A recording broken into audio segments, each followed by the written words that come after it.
Hello दोस्तों, कैसे हैं आप सब। स्वागत है आप सबका कॉमिक स्टार चैनल में। तो चलिए शुरू करते हैं सर्वनायक सीरीज की चौथी कॉमिक सर्वसंहार का पार्ट 2। तिरंगा और शुक्राल ने संधि करके समझदारी का परिचय दिया है, परंतु वास्तविक दुष्कर कार्य विशेष है। उस यांत्रिका को तलाशना है जो श्रेष्ठ शिशु को जन्म देने वाली है। यंत्र दानवों की सेना को भेजते हुए हम यांत्रिकाओं के समूह तक तो पहुंच गए, यहाँ से हमारे मार्ग प्रत्यक्ष होते हैं। तिरंगा, हम दोनों में जीत चाहे किसी की भी हो, लेकिन मानवता हारनी नहीं चाहिए। उफ, फेफड़े फट पड़ने पर उतारू हैं, ऑक्सीजन पूरी तरह खत्म होने को। इन हजारों यांत्रिकाओं में से उस एक यांत्रिका को इतने कम समय में कैसे तलाशूंगा मैं। यांत्रिकाएं कॉम्बॉट्स को जन्म देने की प्रक्रिया शुरू कर चुकी है। यह तो किसी माता की भांति प्रजनन प्रक्रिया से गुजर रही है। फेफड़ों में श्वास लगभग समाप्त हो चुकी है, पर मुझे हार नहीं माननी है। मुझे तिरंगा से पूर्व श्रेष्ठ शिशु को तलाशना होगा। जन्म देती इन यांत्रिकाओं के लिए फिलहाल इन शिशुओं से अधिक महत्वपूर्ण कुछ नहीं है। ओह, श्रेष्ठ शिशु तक पहुंचने का रास्ता मिल गया। यह क्या? यह नहीं हो सकता। तिरंगा श्रेष्ठ शिशु को जन्म देने वाली यांत्रिका तक कैसे पहुंच गया? तिरंगा के श्रेष्ठ शिशु को गोद में लेते ही पूरा सियाह समुद्र विषाक्त हो रहा है। यह कैसे किया तुमने? इतने कम समय में श्रेष्ठ शिशु को कैसे खोज पाए तुम? मैंने शिशु को नहीं, माँ को तलाशा शुक्राल। क्या मतलब? यहाँ सभी यांत्रिकाएं तीव्र ऊर्जा प्रस्फुटित कर कॉम्बैट्स को जन्म दे रही थी। सिर्फ एक यांत्रिका ऐसी थी जिससे ऊर्जा प्रस्फुटित नहीं हो रही थी। वह यांत्रिका बुरी तरह तड़प तो रही थी, पर शिशु को जन्म नहीं दे रही थी, क्योंकि उसे भय था कि इसके शिशु को बाहर आते ही कली उसके प्राण ले लेगा। मैं तुम्हारा तात्पर्य समझा नहीं। इस कृत्रिम संसार के यह कॉम्बैट जिन्हें तुम यंत्र दानव पुकारते हो, ये सिर्फ मशीनें नहीं है शुक्राल। यह कलयुग के असुरों के परिष्कृत रूप है। इनमें भी वही सारी भावनाएं विद्यमान है जो इंसानों में होती है। फर्क सिर्फ इतना है कि यह भावनाएं दमित होती है। भावनाएं और असुरों में असंभव। असुर सिर्फ विनाश जानते हैं, प्रेम नहीं। तुम तो सतयुग से आए हो ना शुक्राल। क्या तुम्हारे युग में दानवों की माता धनु ने अपने दानव पुत्रों को पुनर्जीवित करने के लिए अपने प्राण न्यौछावर नहीं किए थे? एक शेरनी किसी मृग का शिकार पूरी निर्दयता से करती है, परंतु अपने शावकों के लिए वह सिर्फ एक माता है जो उन्हें बचाने के लिए पूरे संसार से लड़ सकती है। माँ का कोई जाति, धर्म, रूप, स्वरूप नहीं होता शुक्राल। वह सिर्फ माँ होती है। और जिस क्षण महर्षि विष्णुदत्त की शक्ति ऊर्जा ने इस भ्रूण को एक दानवी यांत्रिका के गर्भ में प्रशिक्षित किया, वह सिर्फ एक माँ बन गई थी। शायद यह तब तक इस शिशु को अपने गर्भ से बाहर नहीं आने देती जब तक उसे इसकी सुरक्षा का आश्वासन नहीं हो जाता। मेरे मानवीय स्पर्श ने इसे यह एहसास करा दिया कि अब इसका शिशु सुरक्षित है। वाह, आज तुम्हारे जैसा प्रतिद्वंदी पाकर शुक्राल धन्य हो गया। तिरंगा, इस जीत के सही हकदार तुम ही हो। यह जीत मेरी नहीं शुक्राल, यह जीत तो मातृत्व की है। यह उस एहसास की जीत है जो हमें बोध कराती है कि संसार के बुरे से बुरे युग में और बुरे से बुरे प्राणी में भी लेश मात्र ही सही अच्छाई की भावना अवश्य होती है। युगम धरित्री असह्य। कुछ ही पल पूर्व जो कालरन कालमूर्तियों के विजय घोष से गुंजायमान रहा था, वही स्तब्धता व्याप्त है। यह इस प्रतियोगिताओं का सर्वश्रेष्ठ दंड भले ही ना हो, परंतु इस युगों युगों तक याद रखा जाएगा इसे, उस पल के रूप में जब देशभक्त डिटेक्टिव हीरो तिरंगा ने मातृत्व के बोझ से समय को भी थमने पर विवश कर दिया। ओहो, यांत्रिका का कलपुर्जे विखंडित होकर कवच के रूप में श्रेष्ठ शिशु के शरीर से जुड़ रहे हैं। शायद अपने शिशु को सुरक्षित करने का यह इसका अंतिम प्रयास है। सियाह समुद्र पूर्णतः वाष्पित हो चुका है और इस वर्चुअल वर्ल्ड के सभी कॉम्बैट्स हमें टारगेट कर रहे हैं। इन्हें इस बच्चे के जन्म का आभास हो गया है। युगम के अनुसार तो यह स्पर्धा शिशु को तलाश करने के साथ ही समाप्त हो जानी चाहिए थी, पर ऐसा नहीं होता दिख रहा है। और इनकी संख्या तो आकाश में तारों के समान है। कैसे बचाएंगे हम इस शिशु को इनसे? कर बुलंद हौसला और बांध माथे पे कफन। आज आसमां के तारों को करना है रणभूमि में दफन। तिरंगा और शुक्राल एक ऐसी जंग की रणभेरी फूंक चुके थे जिसका परिणाम दोनों ही जानते थे, लेकिन जो परिणाम की चिंता करे वह काहे का वीर। वीर तो वह होता है जो मौत के साथ जाते हुए भी 100 दुश्मनों को अपने साथ ले जाए। अब समय आ चुका है कि वह इस सत्य से अवगत हों कि समय हर कार्य व उसके परिणाम का पूर्व निर्धारण पहले ही कर चुका होता है, जिसे समझ पाना किसी भी इंसान के वश की बात नहीं, भले ही वह इंसान कोई महानायक ही क्यों न हो। अविश्वसनीय, असंभव। हम भूल ही गए थे कि यह कोई साधारण बालक नहीं, स्वयं भगवान विष्णु का 10वां अवतार है। युगम धरित्री असयः। भगवान विष्णु के 10वें अवतार कालिक का इस ब्रह्मांड में आगमन हो चुका है और इसमें आपने भी अहम भूमिका निभाई है वीरों। यद्यपि यह स्पर्धा तिरंगा ने अपनी सूझबूझ व तक्षेत्र से जीती हो, परंतु शुक्र शिष्य ने पराजित होकर भी एक नायक के कर्तव्य का जिस प्रकार पालन किया है वह प्रशंसनीय है। तो ये स्पर्धा समाप्त हुई। क्या इस बालक ने कली के कृत्रिम संसार का विनाश कर दिया? समय प्रत्येक घटनाक्रम के लिए पूर्व निर्धारित नियमों पर चलने का बाध्य है वीर। ओ, अभी काली और उसके इस कृत्रिम संसार के नष्ट होने का समय नहीं आया है। मनुष्य योनि में जन्म लेने के कारण काल्निक भी मानवता के नियमों से बंधा हुआ है। जब तक शक्ति के लोह को प्रशिक्षण रूपी भट्टी में तपाया ना जाए, सत्य रूपी अस्त्र अमोघ नहीं होता। कालिक की शक्तियों का प्रशिक्षण की आवश्यकता है ताकि समय के साथ इनकी धार इतनी अखंड व प्रज्वलित हो कि कली की ईसाई साम्राज्य को काटकर कृतायुग की स्थापना कर सके। कृतायुग? काल्पनिक का अवतार कृतायुग की स्थापना हेतु ही हुआ है। कृतायुग अर्थात मानव जाति का सर्वश्रेष्ठ व स्वर्णिम युग, जहाँ सत्य, धर्म व न्याय सतयुग से भी अधिक बलवान होंगे और मानसिक, आध्यात्मिक व वैज्ञानिक शक्तियाँ अब तक के सभी युगों से अधिक विकसित होगी।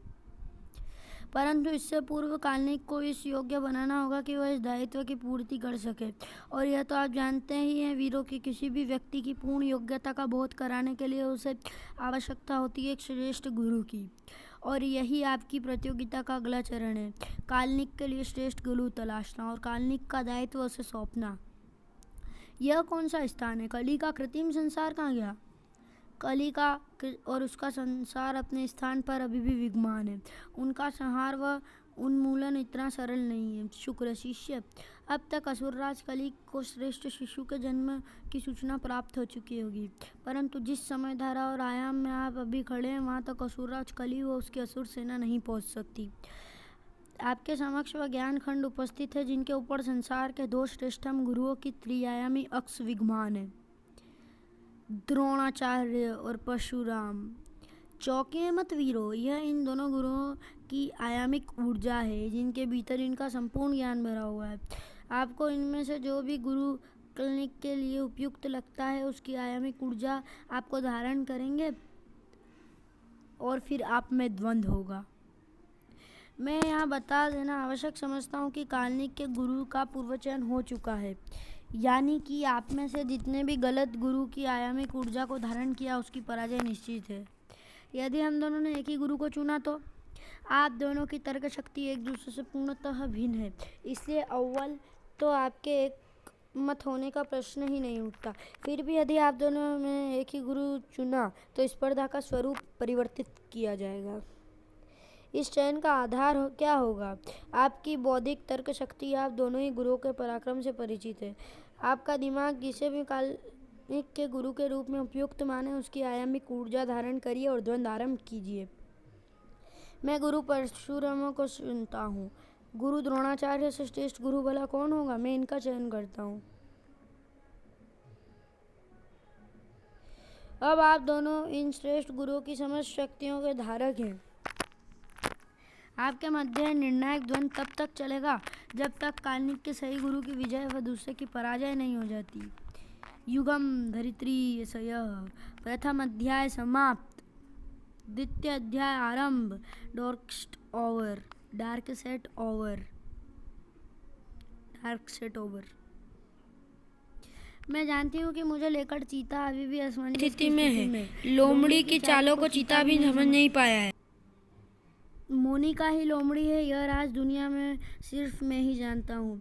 आखिर काउंसिलर ने लोमड़ी के वार में शामिल होने के लिए अप्रोच कैसे किया, यह बात अब तक मेरे लिए रहस्य बनी हुई है। टेलीपैथिक ब्लास्ट, वे किलर्स हम पर फायर करने वाले थे। थैंक्स शीना। बचो शीना। ओह, अभी बच्ची हो तुम, और इस जंग में बच्चों के लिए कोई जगह नहीं है। क्या वाकई? अपना और अपने टीममेट्स का ध्यान रखने में नहीं दुश्मन को ध्वस्त करने में मैं पूरी तरह सक्षम हूँ। मैं उम्मीद है ट्रेलर तुम्हारे लिए काफ़ी होगा। लगता है तुम्हारे टकली आंटी वाले संबोधन से यह प्रसन्न हो गई। टू बैड, वैसे मेरा ऑफर अभी भी खुला है टकली आंटी, अपनी किलर लीग के पिल्लों की लगाम खींच लो, बदले में मैं तुम्हें अच्छा वाला बादाम का तेल ला कर दूंगी, 100% बाल उगाने की गारंटी के साथ, वरना पैसे वापस। व्यंग बाणों से नफरत है मुझे। वैसे भी तुम लोगों का यह तमाशा ज़्यादा देर तक नहीं चलने वाला। तमाशा तो तेरा नहीं चलने वाला जाहिल औरत।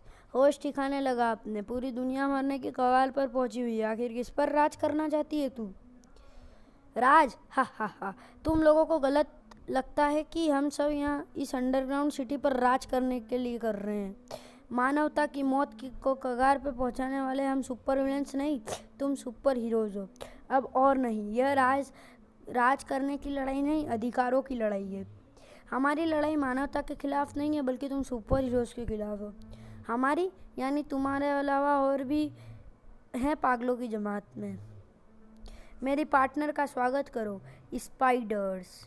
कौन है ये और आते ही स्पाइडरमैन को मिस क्यों कर रही है? यह मैडम फॉक्स है। कुछ महीनों पहले इसने मुंबई में काफ़ी बड़ा हंगामा किया था। डोगा, परमाणु और शक्ति ने इसकी उत्प्रेरक सेना का खात्मा किया था, और यह स्पाइडरमैन को याद नहीं कर रही। विस्तार से जानने के लिए पढ़े डोगा, परमाणु और शक्ति का मल्टी स्टारर विशेषांक अंगारे। यह अपने स्पाइडरमैन बना रही है। ओ माई गॉड, स्पाइडर्स। हाशिए पर पहुंच चुकी मानवता को बचाने का एकमात्र रास्ता है मानव से अधिक शक्तिशाली होना। म्यूटेशन ही मानवता का लास्ट सर्वाइवल अल्टरनेटिव है। It's war time, all for one and one for all. मुट्ठी भर सुपर हीरोज मिलकर अपनी इच्छा शक्ति के दम पर सुपर विलन्स की पूरी सेना का सफाया कर देते हैं। यह कॉन्सेप्ट तो अच्छा है, पर अफसोस व्यवहारिक तौर पर संभव नहीं है।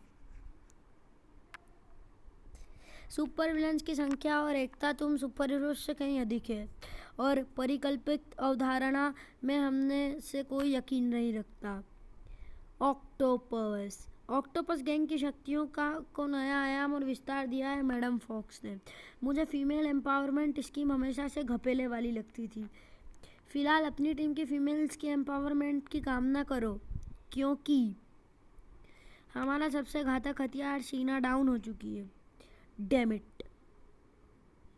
सरप्राइज पर सरप्राइज मुझे बेहद पसंद है। खून में जोश का उबाल बढ़ जाता है।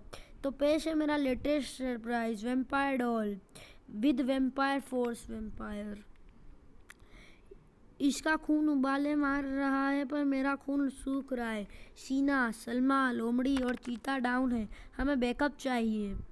तुम्हें बैकअप की नहीं, दुआओं की ज़रूरत है गर्ल्स। पुराने किरदारों को लेकर मैं हमेशा पुरानी यादों में आतुर हो जाती हूँ। पहले वैम्पायर डॉल परमाणु के हाथों मारी गई, पर मेरी यह वैम्पायर डॉल हर लिहाज से मौलिक से बेहतर है। वार काउंसिल हेडक्वार्टर्स, सेक्टर 0001 गर्भगृह। सिचुएशन तेजी से हमारे हाथों से निकल रही है। और काउंसिल जब ब्रह्मांड रक्षकों और विस्तृत ब्रह्मांड रक्षकों ने वर्ल्ड पॉपुलेशन के गर्भगृह में पहुंचाया, खरबों लोगों की इस आबादी में सिर्फ आम सिविलियंस ही भूमिगत नहीं हुए। इनके साथ आम सिविलियंस के रूप में कई आतंकवादी संगठन और लाखों आतंकवादी भी भूमिगत हो चुके हैं। इसके अलावा अनगिनत छोटे बड़े सुपर विलन्स भी हैं, जो अब तेज़ी से संगठित होकर अपना शक्ति विस्तार करने में पुरजोर रूप से जुटे हुए हैं। यह हमारी धरती की सबसे बुरी घड़ी है, और ऐसे ही समय के लिए वर्ल्ड एलाइड रेस्क्यूअर्स की स्थापना की गई थी, जिसके अंतर्गत विश्व भर की सभी आर्म्ड फोर्स, सीक्रेट सर्विसेज और पुलिस फोर्सेस एकजुट होकर गर्भगृह में लॉ एनफोर्समेंट का कार्य करेगी। लेकिन हमारे दुश्मन हमें तेजी से आउटनंबर कर रहे हैं। हमें और फील्ड एजेंट्स व कमांडोज की ज़रूरत है। अभी अभी आई एक डिस्ट्रेस कॉल से पता चला कि गर्भगृह के सेक्टर AUS-05 में हमारी टीम को ओवर पावर कर लिया गया है। उस सेक्टर के सभी वार कमांडोज चीता, ब्लैक कैट, लोमड़ी, चंडिका, काली विधवा, सलमा और शीना दुश्मन के कब्जे में है। वर्ल्ड एलाइड रेस्क्यूअर्स के सबसे एलिट कमांडो हैं। इनके पकड़े जाने से वॉर की शक्ति भी टूटेगी और मनोबल भी। वॉर मेजर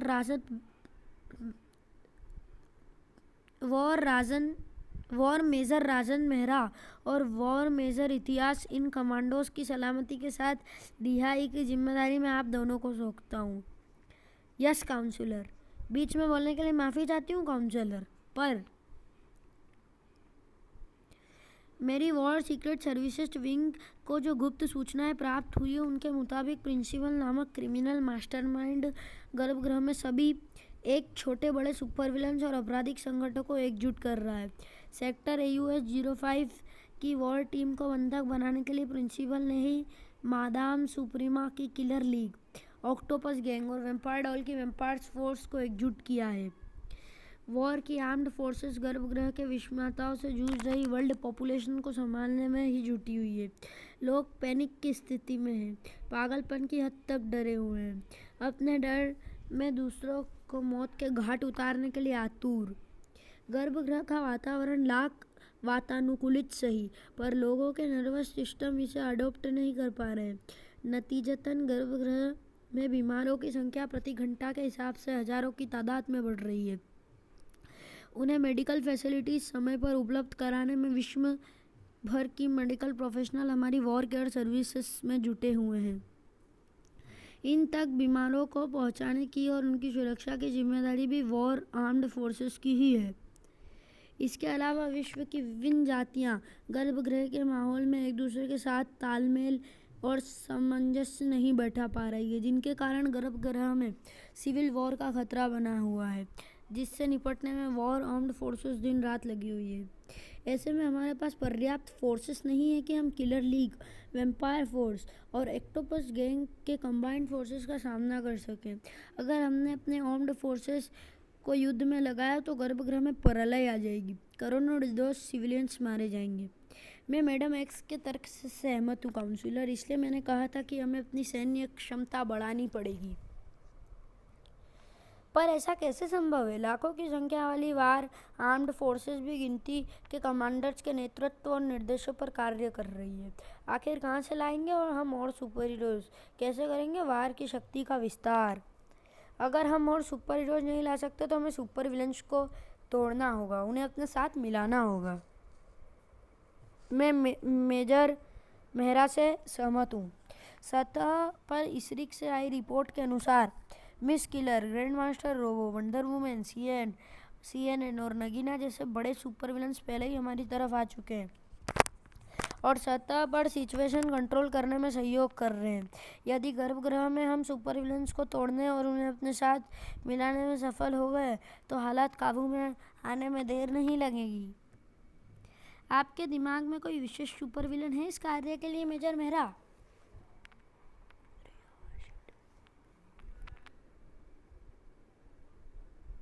मेरे दिमाग में जो सुपर विलन है वह और उसकी फोर्स अकेले ही सभी विलन्स पर भारी पड़ेंगे। अगर उसने हमारा साथ देना स्वीकार किया तो फिर देर किस बात की? आप और मेजर इतिहास फौरन उस सुपर विलन को अप्रोच कीजिए। डॉक्टर अनीस रजा और डेविड कोटिनो, आप वार के इन्वेंटरी डिपार्टमेंट के हेड है। वार को locomotives, weaponry, heavy combat machinery और वार गैजेट्स प्रोवाइड कराना आपकी जवाबदेही है। आपके अंडर जितने भी आविष्कारक हैं उन्हें ओवर टाइम पर लगाइए। आने वाले समय में हमें बहुत बड़े असलागार की आवश्यकता पड़ने वाली है। सेरिब्रल गन्स और कॉस्मिक एनर्जी वेपन्स की इतनी बड़ी खेप तैयार हो चुकी है जिससे 100 साल तक युद्ध लड़ा जा सकता है। अब हमारी चिंता का विषय कुछ और है। हमें यह चिंता सता रही है कि यदि सुपर विलन्स ने घात लगाकर किसी तरह वॉर वेपनरी पर कब्जा कर लिया तो वे गर्भगृह को कर्भगृह में तब्दील कर देंगे। ऐसा कभी नहीं होगा। वॉर वेपनरी की सुरक्षा की जिम्मेदारी नक्षत्र की है और जिसकी सुरक्षा मैं करता हूँ उसकी और आंख उठाने वाले हर दुश्मन का नक्षत्र खराब हो जाता है। हमारी कामयाबी की डोर अब तुम्हारे हाथों में, रतन डागा, तुम्हारे लापरवाह हाथों में। तुम्हें सुबह उठकर मेडिटेशन करना चाहिए प्रिंसिपल, इससे इंसान में धैर्य उत्पन्न होता है। यह कोई बाथरूम की टपकती टोटी बदलने वाला काम नहीं है। वार कमांडोज के हथियार और व्हीकल बेहद उच्चतम तकनीक से निर्मित है प्रिंसिपल। इन्हें डुप्लीकेट करने के ना हमारे पास साधन है और ना ही मैन पावर, अलबत्ता और इनकी पूर्व निर्मित इन्वेंटरी पर हमारा कब्जा हो जाए तो मैं हथियारों और अन्य मशीनों को हमारी आवश्यकता के अनुरूप रीसेट कर सकता हूँ। जब मुर्गी पहले ही अंडे दे चुकी है तो हम चिंता क्यों करें? हमें तो सिर्फ ऑमलेट बनाने के लिए खानसामों का इंतज़ाम करना है। इन कमांडोज से खेलना बंद करो डर मास्टर। जितना तू उन्हें डरा चुका है उससे अच्छा तो तू उनकी जान ले लेता। जान लेने में वो सुकून कहाँ है प्रिंसिपल जो किसी को डरा डरा कर चीख का मजा लेने में है। कुछ मेरे लिए भी छोड़ दो, इनसे पहेलियां बुझानी है मुझे। याऊ आई, कमर कस लो मिस्टर रयासन, डर मास्टर, बूझ पहेली और प्रोफेसर एनवायरो, तुम सबको अपना हुनर दिखाने का भरपूर मौका मिलने वाला है। पर इनसे पहले किसी और ने अपने हुनर का जौहर दिखाना शुरू कर दिया है। किसकी बात कर रहे हो हादसा खान? विदूषक, जिसने संसार भर के सभी खूंखार व दुर्दांत पागलों को इकट्ठा करके अपनी सेना तैयार कर ली है, जिसे वह कहता है विभत्सरस। अपनी विभत्सरस सेना के साथ विदूषक ने वॉर इन्वेंट्री पर हमला कर दिया है। कुछ ही देर में वॉर इन्वेंट्री पर विदूषक और विभत्सरस सेना का कब्जा होगा। आगे बढ़ो मेरे हंसमुख साथियों। मानवता को बर्बाद करने वाले खिलौनों से खेलने का अधिकार सबसे पहले हम नन्हे मुन्नों को है। आखिर खेल धमाकेदार तो तभी होगा जब उसमें विभत्सरस होगा। ही हा हु हा हा। तूने यहाँ कदम रखकर गलती कर दी है विदूषक। अब पागल खाने का तेरा सफ़र कई महीने लंबा होने वाला है, क्योंकि मैं तेरा वह हाल करूँगा कि हॉस्पिटल बेड से उठने में तुझे कम से कम 6 महीने लगेंगे। द्वितीय अध्याय समाप्त। तृतीय अध्याय आरंभ। देवगुरु कृता। इस स्थान पर समय का कोई आभास नहीं है। ऐसा लगता है जैसे यहाँ समय स्थिर है। गुरु द्रोणाचार्य और गुरु परशुराम की शक्तियों से परिपूर्ण न जाने हम कितनी ही समयावधि से दंड कर रहे हैं, किंतु परिणाम शून्य है। दोनों ही शक्तियाँ एक दूसरे की बराबरी पर है। मुझे नहीं लगता इस प्रकार निरर्थक द्वंद करके कोई परिणाम निकलने वाला है। किस सोच में पड़ गए तिरंगा? कहीं तुम्हें यह एहसास तो नहीं होने लगा कि गुरु परशुराम का चयन करके तुमने गलती कर दी? मैं तो सिर्फ यही सोच रहा था शुक्राल की इस स्पर्धा में परास्त होने के बाद तुम्हें मात्र एक पराजय का सामना और करना पड़ेगा। कौन पराजय का मुख देखेगा इसका निर्धारण तो स्पर्धा समाप्ति पर ही होगा। इस प्रकार इस स्पर्धा का कोई परिणाम नहीं निकलने वाला शुक्राल।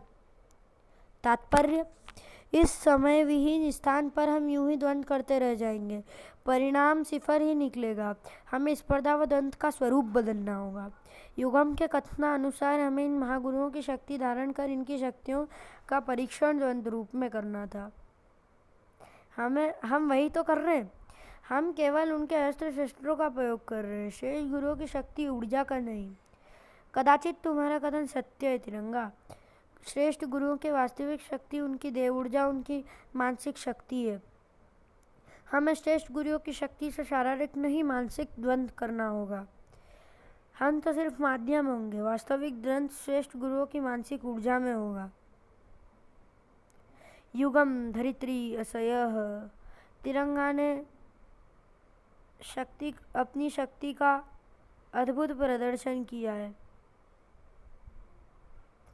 दोनों श्रेष्ठ गुरुओं की मानसिक शक्तियाँ एक दूसरे को तोलने के लिए तैयार है। अब किसी भी क्षण व पल आ सकता है जिसकी मुझे प्रतीक्षा है। अद्भुत, ऐसे द्वंद्व तो किसी ने कल्पना भी नहीं की होगी। ऐसे द्वंद्व की दोनों श्रेष्ठ गुरुओं की मानसिक ऊर्जा एक दूसरे से टकराने वाली है। यह क्या हो रहा है? यह क्या हो रहा है? गुरु द्रोण की मानसिक ऊर्जा कहाँ खिंच रही है? Abundant lands somewhere on earth present time. मैं कहाँ खींचा जा रहा हूँ? यह मोह मुझे धरती से विमुख नहीं होने दे रहा है। आखिर कौन सा मोह है जो मुझे पूर्ण धरती की ओर खींच रहा है? अश्वत्थामा, मेरे पुत्र। पिताश्री, अपने अयोग्य कुपूत कालाकंटित पुत्र का प्रणाम स्वीकार करे पिताश्री। मेरे पास समय कम है पुत्र। तेरे मोह पाश में बंधकर मैं धरती पर खींचा चला आया, परंतु ऐसा करके मैंने गुरुकृता आयाम के नियमों को भंग किया है। मैं वासुदेव के लिए दिए हुए तेरे अंत जीवन श्राप को तो नहीं बदल सकता, परंतु तेरी लोप हो चुकी शक्तियाँ तुझे लौटा सकता हूँ। परंतु तुझे यह वचन देना होगा कि तू अपने पूर्व पापों का प्रायश्चित करेगा और इस बार अधर्म के लिए नहीं, धर्म के लिए लड़ेगा। मैं वचन देता हूँ पिताश्री, मैं वचन देता हूँ। मेरी मानसिक ऊर्जा के रूप में संचित समस्त ज्ञान और शक्ति मैं तुझे सौंपता हूँ पुत्र। हा हा हा, इतनी तीव्र और असीमित ऊर्जा का आभास मुझे जीवन में पहले कभी नहीं हुआ। अब अश्वत्थामा अपराजय है। मेरा दायित्व समाप्त हुआ पुत्र। अब मुझे पूर्ण गुरुकृता आयाम लौटना होगा। आहा, ऊर्जा, विशुद्ध ऊर्जा। आखिर कहाँ से क्षरण हो रहा है ऐसी विशुद्ध ऊर्जा का? गुरु द्रोणाचार्य में पहचानने में भूल नहीं कर सकता। यह तो गुरु द्रोणाचार्य है। गुरु द्रोण का मानस रूप धरती पर क्यों आया? किसी भी कारणवश आया हो, परंतु मेरा तो भला कर गया। मैं अपनी संपूर्ण इच्छा शक्ति लगाकर भी ना स्वर्ग की ओर जा सकता था, ना ही पृथ्वी पर लौट सकता था। पिछली बार उस धूर्त सीथ्रू ने मुझे से छल कर दिया, अन्यथा इच्छाधारी नागों की शक्ति का स्वामी होता मैं।